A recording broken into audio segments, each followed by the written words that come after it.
আসসালামু আলাইকুম ভিউয়ার্স, দেখতে পাচ্ছেন আমরা মনোরম পরিবেশে লঞ্চের ভেতর বসে আছি।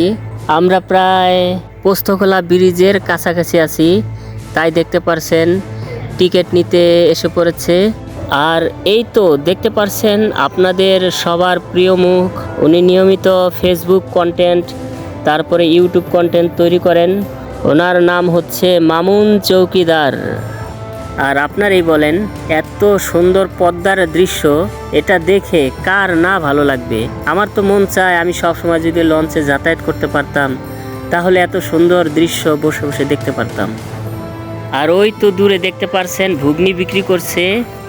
আর আমি আমাদের বিখ্যাত লঞ্চ, সবার প্রিয় লঞ্চ মিরাজ এক লঞ্চের সামনে বসে আমি এই দৃশ্যগুলো ধারণ করছি।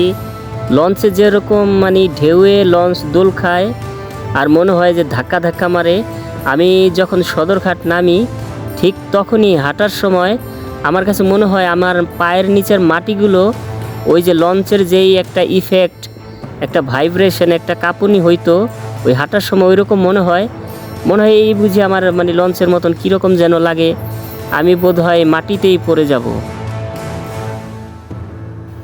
আপনারা এখন যে দৃশ্যটি দেখতে পারছেন, এই দৃশ্যটি যতটা সুন্দর তার চেয়ে বেশি কিন্তু ভয়ঙ্কর।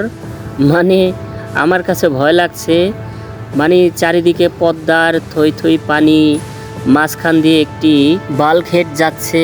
এই পদ্মার ভেতর যদি একবার পড়ে যাই, আর মাঝখান দিয়ে যে এত বড় একটি জাহাজ যায়, এই ঢেউয়ে আমার কাছে নানান জিনিস কল্পনায় আসবে।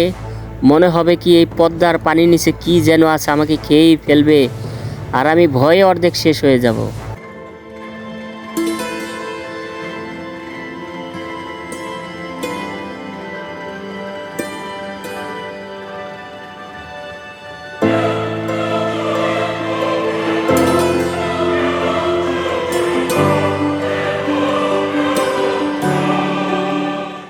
আর এই দিকে আপনারা খেয়াল করছেন কিনা জানি না, ঘুগনিওয়ালা ভাইয়ের ঘুগনি সবাই কিনে খাচ্ছে।